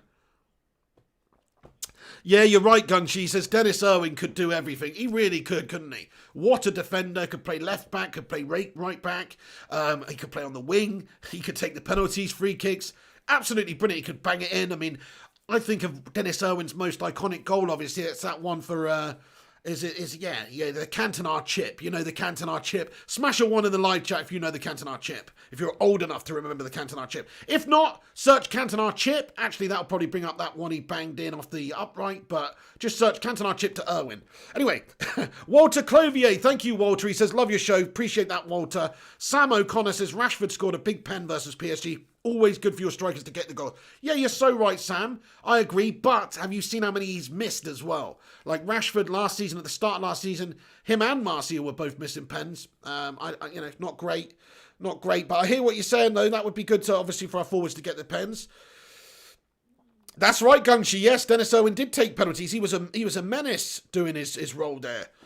Xbox Gamer comments, really helpful with Van der Beek and Bruno, but we really need them. Nice one, guys. By the way, everybody, please do us a massive favour. If you're watching right now, smash that thumbs up button on the live stream. Give it a little cheeky little like if you can. That'd be awesome. And I will give you a little rundown towards the end of the show. So if you're just getting in here, I will give a rundown before we end. But I'm going to get into the comment section very, very soon and just see what you guys think about everything we've discussed in this video, including Jamie bynoe-Gittens signing for Dortmund who's the future Sancho. He's being labelled as the future Sancho. So it's quite an interesting signing. Right then, yeah, actually, I think that's all the stuff. Let me just check Mr. Matty Rush's transfer update here. No, nothing new coming in. Thank you so much, Matt Rush. Everybody, smash the like, get your comments in here. I want to read your thoughts and opinions about what we've discussed. First Class Gamer in the house. How you doing, First Class Gamer? He comments, smash a like for the pig. Subscribe if you're new. Help the pig to 30k. Thank you, First Class Gamer. Appreciate it, guys. Ms528, massive shout out to you. Busment Ride, hello to you, says Telles. So the Telles deal, yeah, I mean, look, we need to get Telles in. We're hoping that it's going to be soon, but it wouldn't be surprised if it's going to take a few more days, in all honesty. Neil Hater comments, Bruno all day long, bro. Yeah, I mean, in terms of the set pieces and the penalties, it's got to be Bruno Fernandes. That's what people call him now. You know, like they say Penaldo. People call him Bruno Fernandes. It's not our fault that we get these penalties. We got a penalty the other day. Was that a legitimate foul? Of course it was. We deserved the penalty. It was a penalty. We can't help it that we're just drawing more fouls than the opposition. So that's bullshit. And he's got to bang him in still. Obviously, Juan Mata scored the one the other day, didn't he? Which was a great penalty as well. Mickey95 says, I feel so lonely. I need a girlfriend. Oh, man, I don't know if we can help you with that on that channel, but maybe we'll do a blind date. At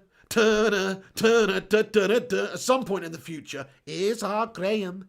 But probably not. Ermias Bakile says, we need backup for Rashford. We absolutely do. I think probably Dan James is going to play that role this season. As long as we do get that right winger. What you'll see, really, you'll see us have decent depth up there just by adding one right winger. I'd still love to add another winger as well. But if we added one right winger, then that would just add depth up top there in abundance already, really, if you ask me. And that's if you get rid of Lingard and Andreas Pereira in these melts. Because you would have Lingard and Rashford on the left, you'd have Rashford play, and then you'd have James coming on at the end of games, using his raw pace to deputise at left wing. And you'd also use him in the lesser games, of course. And I'm not saying Dan James is that great of a player, but he's still got a future at this club. It's early days for him still. Let's see how he develops and how he gets on. But yeah, he's not the greatest at the moment in time. But that's why he's playing back up to Rashford and should never start a big game. He should just be coming off the bench and being an impact sub with his pace. And then over on the right-hand side, who else is there? If you, of course, got Sancho in there, then he's going to play that number 1 role over there on the right wing, even though Mason's got that number 11 shirt and all that. Of course, Sancho, if he was paying £100 million for him, he's going to come in and be that main man on the right wing. So what does that mean for Greenwood? Well, Igalo's only here until January. Greenwood's going to deputise anywhere across the front 4, really. He can play in Bruno's role. He can play... instead of Sancho at right wing, of course, that'll probably be his main role this season, deputising there if Sancho comes. But also, what you'll see is him deputising at number 9. Solskjaer came out the other day himself and said that he sees Mason being a good number 9. He just needs to work on his heading ability, he said. So I think he's the best natural finisher we got at United. Look at what he did the other day again. Look at how many goals he's scored as a young lad this past season as well. Ridiculous stats that he's put up for somebody so young. You only can put up those stats if you're naturally gifted and a naturally finisher. And that's exactly what he is, because his left foot, right foot, just as good as each other. That's pretty unheard of. Like, he's super ambidextrous, this lad. So that is pretty nutty. He's basically a genius. At 18 years of age, I think he is going to go on to be a genius in the game. It's a bold move, bold statement, yeah, but I think he's going to be one of the world's best. So we've got him there to play backup at number 9 to Martial, who needs to bang in the goals this year, and if he doesn't, Greenwood could be the number 9. But Martial, he's got to bang in those goals up top there. That means Greenwood can play left wing, right wing, striker, and even CAM, and still have a lot of game time and develop. Still develop. You don't actually want to give an 18-year-old player too many games too soon. Look at Michael Owen and whatnot. I mean, he got absolutely screwed. He was ranked silly in his early days as a player at Liverpool. He was one of the best players in the world at that time. As a young lad, he was ridiculously good. But later in his career, he paid for it, in my opinion, because maybe those injuries, a lot of that's because he had too much too soon at Liverpool. So we don't want to do that to Greenwood. You don't want to burn out young players. Their bodies are still developing. They're getting older. Their bones are still growing. He's only 18. He's bulked up and grown massively in the last 12 months. If you just look at a picture of him from 12 months ago, he's still got a lot more growing and physically to do, mentally as well. Obviously mentally with what's been going on recently, doing gas and getting birds over to Icelandic hotels when he's on international duty and stuff. So he's got a little bit of growing up to do both mentally and physically, but he's a talent and a half. He's going to be one of the world's best. So he can deputise anywhere. That way we've got depth in all the positions up there. That way it's not really a problem if we need to rest Rashford or rest Sancho or rest Martial, because Greenwood could just pop in there and play any of those roles really well. He's that much of an intelligent player with great technique. Jimmy Pavlovich says, yes, Greenwood has got a huge future ahead of him. Absolutely. Stephen Duffy says, is that vodka you drinking, pig, mate? No, it's not, mate. It's gin. No, I'm joking. It's just water, man. I'm trying to drink a bit more water these days, lads and lasses, The piggy's a bit dehydrated and he was just living off Coca-Cola. It's not good. G-Wolf says, what manager do we get? What are you talking about, G-Wolf? We're not getting a new manager, mate. Don't tell me you've parted over to the Ollie Out crew, mate. What? Anyway, Paul van der Beek says, hi, you Mr. Pig. How are you going there, Paul van der Beek? There's nearly 500 of you guys watching, by the way, today. Massive shout out to you all, and we've hit 250 likes. Smash a thumbs up on this video if you haven't done so already. If you're just getting in here, leave a like on it. Let's see if we can smash 300. I won't be around for that much longer, but I am going to have a Q&A with you lads and lasses now. Professor Love for me says, Pig, you are famous here in Thailand. Fair play to you, Professor Love, for me. Thank you, matey. Eddie Benson says the opposition will be terrified of the wing play on the right then. Yes, you're spot on, Eddie. If we had Jadon Sancho there and Greenwood to possibly come in there, I mean, I think if we didn't get Jadon Sancho, but we got another backup winger to back up for Greenwood, Greenwood probably would be good enough already. Look at his performance the other day. He come off the bench and he's changed the game for us. So I still think he's good enough already, but you don't want to give him too much too soon. You don't want to put all that pressure on them. And physically as well, it's not just about pressure of having to already at 18 be that number 11 for United, be that senior player at just 18. That's big pressure. But it's also pressure on his body, like physically development. You don't want to give him too much too soon and burn him out. JJ comments, which players has Ollie improved? I think he's improved a lot of the players, most of the players. I think he's definitely improved Martial. If you look at how he's come on the last season in terms of being a number 9 and stuff, I think towards the end of the season he was looking really great. He needs to get back to that form this season, but I certainly think Martial's improved. I think Rashford's improved too. Now, you might disagree with me because at the end of the season, he was ropey as you like. But the first half of the season, he was one of our best players. So I think he was brilliant. 17 league goals. Some people actually say Martial had a better season than Rashford. People say, oh, Martial had the best season out of the player. That's poppycock. He definitely didn't. 17 goals at number 9 when Rashford got 17 from left wing. That's not better. That's average. It's less impressive than getting it from left wing, in my opinion. So that's why I say that. I think that obviously Bruno and Wan-Bissaka and these guys, they had the more impressive seasons. But certainly I think he improved Matic as well. Like if you look at Matic under Mourinho and Matic under Jose, it's night and day, different player altogether. I think Fred as well massively improved under Ole Gunnar Solskjaer, confidence-wise and just what he's been able to do for us. He was a shadow of a player under Jose, nightmare player really, whereas definitely feeling the love from Solskjaer. Luke Shaw used to get bullied by Jose Mourinho, literally bullied by him. So he's loving Solskjaer, and I think his season last year was better than what he's had for a while as well. So I'd have to say Luke Shaw's improved. Greenwood, definitely. Brandon Williams, these young lads that he's worked with, absolutely. So Solskjaer's done a great job of improving players in general, in my opinion. There might be a few who have fallen by the wayside. Jesse Lingard's not improved at all. Andreas Pereira's gash and he's not improved at all. Diogo Dalot doesn't look to have improved at all. But maybe that's just down to the players. Marbola says, yeah, Matic is good. It's weird how Matic has transformed himself recently. After lockdown, it's like he came out and he was covering so much ground. It's not the sort of performances you were seeing from him pre-lockdown, where he's a sitter. He was sitting in there. I guess that's just what he wanted to do, what Ollie wanted him to do. And Jose wanted him to just sit there, of course, and be static. Whereas and just protect the back four, I guess. But what Ollie wants him to do is buzzing around there. He's somewhat like a big 6'5" Serbian Kante after lockdown. He was all over the gaff. Jay Finesse says, I think those players are playing on good vibes. Yeah, you're right. There you go. He's put the arm around the shoulder. Solskjaer's a confidence booster. He's not a dictator. He's not going to bully these players in the media like Jose has. He does the opposite. He puts it on him. He takes it away from the players if they have a bad performance. So I think, yeah, he's a good manager and he'll get the best out of these players. Mark Voot, mate, how you doing today? I'm great, buddy. How you doing, Mark Voot? Davinson Topo as well. Thank you for your comment. He says, thanks, Abera, but that's too many. Maybe 3 wingers and 2 centre forwards.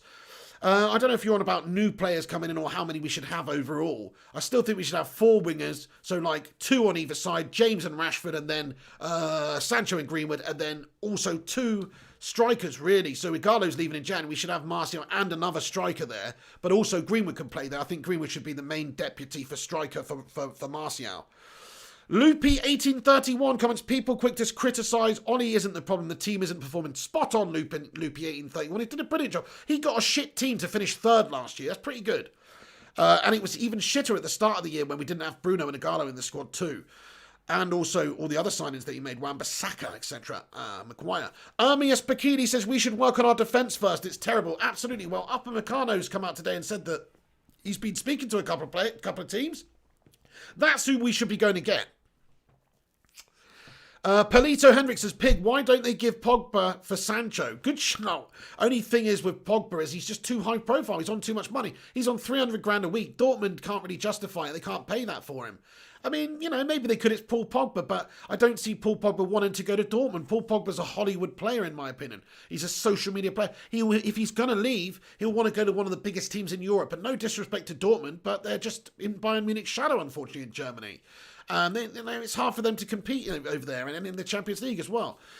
They have been in it in the past and had great teams, but at this moment in time, it's just they're not a top-tier club. I'm not saying even United are right now. I'm going to be honest. How can we win? We're not feasting at the top-tier table. We've only just got into the Champions League again. We were in the Europa League last year, so we've got to be real to a degree as well. But we're still a massive football club, whereas Dortmund, they're always just going to be that second club in Germany. And no disrespect to them, but that's probably what they are. So yeah, it's a different situation. Because Pogba would want to go to Juventus or Real Madrid or one of these big-name clubs. He would want to go to one of these big-name clubs. So that's why I think that's not that realistic. Tom Zadok says, if you predict the day we sign Telles and the other players, you have to auction off the red hat. Nice one, guys. Where is the red hat? Oh, it's over there. Never mind, but it's still a bit warm for the red hat at the moment. But look, I'm probably predicting, if I had to guess when we're getting Tellez, I do think it's going to be soon, but I don't think it's going to be immediate. I'm guessing probably after the game. I think it's Sunday, Monday. I think it's Sunday, Monday, round about then, after the Brighton game. That's probably when we'll announce Tellez. That's my guess. But hopefully it'll be today. Hopefully it'll be tomorrow. But Zlatan Ibrahimovic, what a tweet. Hey, thank you, Matt Rush, for sending me listen to this tweet from Zlatan. You know how we told you earlier that Zlatan had tested positive for the COVID-19 virus, or rather COVID-19 had tested positive for Zlatan Ibrahimovic? Well, he tweeted 2 minutes ago and he said, I tested negative to COVID yesterday and positive today. No symptoms whatsoever. COVID had the courage to challenge me. Bad idea. Zlatan's going to kick COVID's ass, man, isn't he? Come on, Zlatan's a lunatic. He's definitely kicking COVID's ass, man. Definitely. Overhead kicking it, probably. So that's pretty sick. What a tweet from Zlatan there. You got to love Zlatan Ibrahimovic. The guy's just an absolute don. What a legend. What a legend. Mabola says, to be honest, selling Pogba will be a mistake. Well, he's great on his day, but his day's not that often. That's the only problem. We want consistency at United. I'd rather have an Ander Herrera type player over a Paul Pogba type player. And yeah, on his day, Ander Herrera's not as good technically as Paul Pogba is on his day. But you know what? He's more consistent. He was more consistent. So I'm actually off the opposite view. I think Pogba's had his time. If we can cash in, we probably should. I was prepared to give him a chance. But towards the end of the season, I saw him tail off. And he hasn't started the season well. But actually, let's just hold our horses, actually, to be fair. Because he's had one game. He's just come back from the corona. I will give him the benefit of the doubt, actually. I've had time to assess it. I will give him the benefit of the doubt for a little while. But he's got to perform. If he's going to play, if Solskjaer selects him, he has to be Paul Pogba. He has to perform like a beastly Paul Pogba. Not perform like, like his name's Carlton Palmer Pogba. No. Fantastic stat about Ole Gunnar Solskjaer here, by the way. Gentle reminder. This is from UTFR on Twitter. Great social account there. It says, gentle reminder that Ole Gunnar Solskjaer is the only Premier League manager in history to win 4 consecutive victories by 3 goals or more, and the only manager to win his first 10 games. That's pretty sick, isn't it? Never get away from that. He's the only manager in history to win 4 consecutive Premier League games by 3 goals or more, and also the only manager to win his first 10 games. Come on, that's pretty sick. Props to Solskjaer. Smash a 1 in the live chat if you love Ole Gunnar Solskjaer and you want to give him props. Smash that 1 in that live chat, lads and lasses, because he deserves it, man. He definitely does. This guy's doing bits for United. Let's give him a chance. Let's give him the players. Wait until he's got the players to actually be able to judge him how he's done come the end of the season. Like, fair enough if he signs Sancho and he signs Upamecano and he signs Partey and he signs Tellez and then we finish 10th. Then he's done a shit job. But he needs the tools to be able to do the job first. Collins Achiri says, we can sell Pogba and give Pereira as bonus. Rajon says, bring back Bastian Schweinsteiger. He was a good fit for the current squad. Look at all those ones coming in there. Mark Foot, Mrs. P, you're off your head. You are honestly mental in the head sometimes, love. MES Bikini says, Pogba didn't sign new contract, though. Yeah, okay, well, we'll see. He also was talking about a year or so ago about maybe looking for a new challenge, so we'll see. It's never really been the right fit for Pogba at United. For whatever reason, it hasn't happened for him like it did at Juventus or in the France team. He doesn't click in the side that often. Sometimes, but not that often. Mark Voot showing love to Mrs. P there. Off her head, man. Matt Rush says, subscribe to the channel. I said I need a bit of a, what's the word? I'm feeling a bit under the weather. I don't want to give anybody lurgy or anything like that. COVID. You know what I mean? Look at my eye. Scott McLeod says, I went to walk my dog and Pig is still live. Shout out to you, Scott McLeod. Yeah, still live, matey. We had a lot to cover in this episode, actually. There's a lot to cover. Crikey, we have been going nearly an hour and a half, actually, so we will be wrapping it up pretty soon, but I'll read a few more of your comments out first, lads and lasses. Just want to say thank you so much to everybody that's tuning in and getting in there in the live chat today. Great community, great chat, great comments you've been all putting over here. So thank you very much, for doing that and getting in here. Robert Punchon says, who's the new Sancho? His name is Jamie Gitten. Shit, what's his name again now? James, I forgot his name already, guys, but Dortmund have just signed a new player. It's in the description. Have a look in the description. Jamie Bynoe-Gittens, that's it. Jamie Bynoe-Gittens. He's a wonder kid from Man City. He's touted as the next Jadon Sancho. I'll give you a quick rundown, but let's just answer a few more. I'll give you a quick rundown in a minute of everything we discussed, so I will talk about that shortly. But let's just have a look at the comments. Football with Brownie says, hang on, how many managers have United had in the Premier League? 4 or 5? We've had Sir Alex Ferguson. He's the only manager, he's the first manager we had in the Premier League, of course. We've had Moyes, we've had Van Gaal, Mourinho, and now Solskjaer. So 5 managers. 5 managers since 92-93 season. That is pretty freaking sick, actually, when you think about it. It's still not a lot of managers. I mean, Chelsea have had that many managers in the last 3 years, probably. Kayam says, Pig, if Ollie is backed and still can't do the job, then you sack him, but now we back him. Ollie in. Say what? Yeah. Oh, yeah. Yeah, absolutely, Graham. Yeah. Spot on. If exactly that's it. If you give him a year and a half now and give him 200 million to spend and he spends it and he does poorly, it'll be like Jose Mourinho again. Now, you could argue Jose wasn't backed in that final window, which is true, but he's still spent hundreds of millions on big players like Alexis Sanchez and these melters. Big money, big players, and had a lot more money than Solskjaer did, and a lot more time.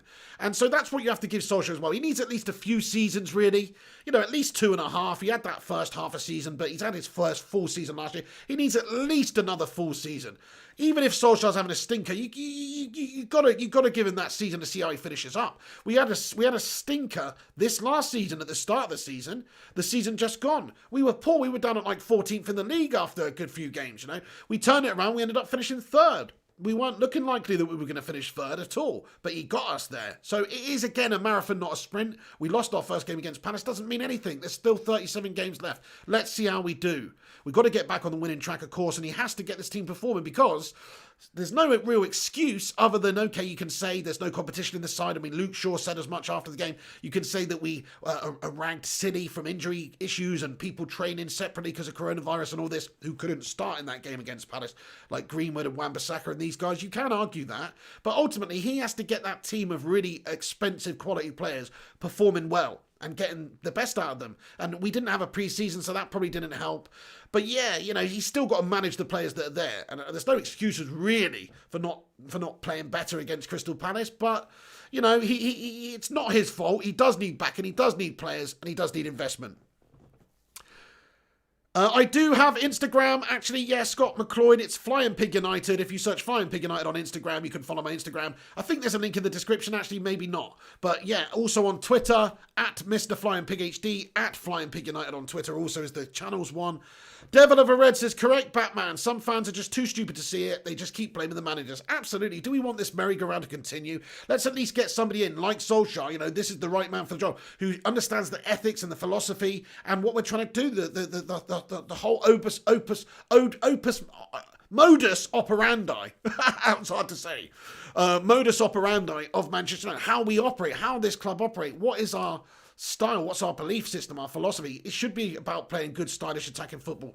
It should be about developing young players.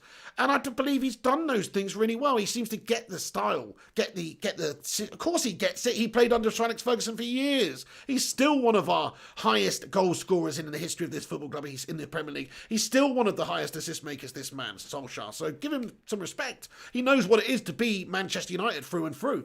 And so he needs more time than anybody, but that doesn't qualify him for the job. But it does obviously make sure that you can see that he understands what it means to be a United team. We're not going to have Jose Mourinho, a big name, come in and play negative shit football. Solskjaer's going to try and get us playing wicked football. Gungshi comments, Pig, I fear the Glazers would rather sack Ollie than back him if he does badly this season. Yes, I kind of feel that way as well. They want a scapegoat. They want a fall guy. They want somebody to just take all the blame. Of course they do. That's what David Moyes was. That's they sacked Louis after winning an FA Cup. They didn't have faith. Okay, it was justified. I think he was shit in terms of the style and everything at United. But that's exactly they want a scapegoat every time.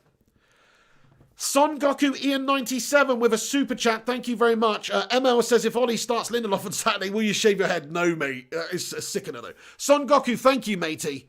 Get in there, Son Goku Ian 97. Everybody stick a car emoji in the live chat. Stick a car emoji for Son Goku Ian. What a legend. Thank you very much, Son Goku, because Thank you, Son Goku. He says, Pig, I just passed my practical driving today. Time to celebrate. Thank you for the content you always put out. Also, are we still getting Sancho? Right, okay then. Thank you so much for that, Son Goku, and well done, mate. Congratulations. I remember when I passed my practical test. It's a great feeling, man. It's a freaking great feeling. Harvey Goddard, Manchester United, hello to you. Simon Carey, Benjamin Turner, First Class Gamer. He says, congratulations, Goku. There you go. Car emojis in there for Son Goku. Nice one, guys. Loopy says, congrats. Legends, guys. Okay, yeah, smash a thumbs up on it. Let's see if we can get to 300 likes on this video. We're not that far away, so if you have not smashed a like on it, smash the like on it, and I'll give you a rundown quickly before we basically wrap up this video. Ed Woodward comments, Pig, besides every strong man, there is a strong lady. That rule applies to you too. Benjamin Turner says, we need someone like Upamecano who is French. Yeah, interesting. I don't know. Why is this nationality got anything to do with it, really? Because the French national side is obviously pretty exceptional, you mean, at this moment in time? Or because of, like, Pogba and Martial link? I suppose, yeah, you know. Mr. Miyagi, what's going on? He says, afternoon, Pig, why don't we get Cavani too? Free agent, 200 goals in 301 games for PSG. Could be a decent player as a free player, to be fair. Especially because the waste of space, Igalo is leaving in January. I wouldn't say he's a waste of space. I just think he started this season, like most of the players have, pretty damn poorly. There was a point where Igalo was banging the goals in for us, so let's not say he's a waste of space. He's just not really had a run in the team, really, for ages, so he's going to be off the pace. He was crap the other day, though, yeah. But I don't think he's a waste of space, Mr. Miyagi, man. But Cavani, to answer your question, nah, he's just not the right fit for United right now. He's a big name player, prima donna, big money, could upset the dressing room, could be another Falcao, could be another Sanchez. Nah, I wouldn't take the risk. He is a great player, yeah, fantastic, but I don't know, I wouldn't take the risk. Talha Yakub comments, we pay ridiculous wages. Jones' 5-year, 20 million contract could have paid for tenors. Spot on. We price everyone out the market. Nobody wants to come and pay the money for our players because they're on too much money. Batman Night Fan says, I love coffee. Well, who doesn't? I like coffee. Who doesn't like coffee? There's a bunch of people, actually. My missus hates coffee. Nikolai Lindquist, what's going on? Devil of a Red says, and me, I still got my paper license. Old school. Misty Miyagi says, I agree, but he's free. He is a good player for free. If he actually performed like he did at PSG, he would be a good signing in the short term. But then again, all you would be doing by getting Cavani in is halting the development of a player like Martial and also Greenwood, who could deputise at number 9. So you would definitely be halting their progression. Lynette Giggs says, mad respect, Pig. Thank you so much, Lynette. Mad respect to you too. Fingers998 says, Igalo was only a short-term cover. Anyway, absolutely. Extended until January. He'll be off in a few months' time. And we'll have to give Mason Greenwood the mantle. Okuma Silas says, what is the update on Tellez? No real update on Tellez, mate. You know, hopefully, you know, coming in the next few days. But, you know, if you believe some of the other channels and stuff like that it's a done deal right now, then it's not. We've still got to negotiate the fee. Hopefully it will be in the next couple of days, though. But it's not done yet. And with Manchester United's track record on our board and how we progress in the deals and stuff like that, I mean, it wouldn't surprise me if it takes a week. But I do think in the next few days, I think Sunday it should be done by. And hopefully it'll be a lot sooner. You know, hopefully we'll have some good news tonight or tomorrow. You know, that's the ideal situation.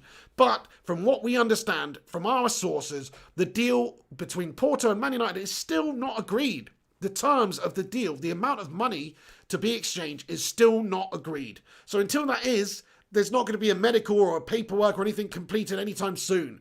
So let's just wait and see. Hopefully 2 days, but maybe not. Gung, she says, get us to 300 likes, lads and lasses. Thank you very much, Gung, as you absolute hero. Football with Brownie says, Pig, I'm going to the brass house tonight. Do I get a Russian or a Colombian tonight? Dude, I would say maybe keep that to yourself. But that's just up to you, Football with Brownie. I'm not going to tell you what your penchant should be, my friend. Simon Cowie says, Ollie is the man. He needs time and patience to rebuild the team. It took Sir Alex Ferguson 7 years to win his first major Premier League. That's hilarious. Football with Brownie's got a YouTube channel, by the way. Check him out, man. He's a funny dude. He's Welsh. That doesn't necessarily mean he's a funny dude. I'm just saying he's a funny dude who happens to be Welsh. Matt Rush says 300 likes. Get in there, my son. Benjamin Turner. Nailed on there, Simon Cowie. What did Simon Cowie say? Ollie is the man. He needs time and patience to build the team. Yeah, oh yeah, about Alex taking 7 years. Absolutely. Right, guys, Aber Agenta, Benjamin Turner, Mark Vu, ML, Mr. Miyagi, Mrs. P. Cake Bandit, Batman Night Fan, JJ, Savulon, G-Wolf United. I'm just going to give you a quick rundown and then we'll wrap this video up. So just to go through what we talked about today, Dortmund have signed a new player, which is labelled as the future Jadon Sancho. So if you're just getting in here now, I'll give you an update, smash that thumbs up. Jadon Sancho's future replacement, potentially, is Jamie bynoe-Gittens from Manchester City, 16 years of age. He's left Manchester City's youth setup there to go and play for Dortmund's youth setup. Why? Why is that? It's because they obviously gave him assurances and earmarked him that within probably 12 months, he'll be featuring in that first team setup, if he's good enough, obviously, which he seems to be. He's held in very high regard. He's actually being talked about or touted about as being the next Jadon Sancho. And like Jadon Sancho before him, he's come through Manchester City, and rather than stay there and try and force his way into their team, which is impossible really for a young lad, he's going to Dortmund where he knows that he can get game time. And you might be saying, well, that doesn't mean that they're replacing Sancho, and it doesn't, but it is also something, because they said they were not going to strengthen and get any players in this window. Their business was done, is what they said. But today, they signed the future Jadon Sancho. That's the label, that's the moniker that this kid's got. It's a lot to live up to, but they sign and play young players. Bellingham, Sancho made his appearance to 17, So come on, it's not to say that he's not going to play soon. So they're just earmarking a potential replacement for down the line who would be the next Jadon Sancho. Now, in the short term, he's not going to do the business for them this next 12 months, I'd imagine. They'll probably try and get somebody else like an Ismail Assar or somebody like that. But it is interesting because they said they weren't signing players and they've signed the future Jadon Sancho. I mean, what does that tell you? Maybe they're just doing good planning, good development. That's what it tells you, really. But it's also interesting. It's also interesting. So there's that, guys. There's that. Also, Jesse Lingard, just to give you an update on Jesse. His representatives, this is what Sky Sports are reporting, Man United's wingers representatives hold talks with clubs in England and Europe. He has 1 year left on his contract. It's been reported that his agent, his representatives are holding talks with clubs in Europe because he only has a year left on his deal. He's on a lot of money. He aligned with Raiola a little while ago, super agent. Why would he do that if he's not trying to get a move away? United have an option to extend the contract by a year, but they most likely won't because he's on big money. Maybe they will. Maybe Social will like him. Maybe he'll play himself back into consideration, but I doubt it.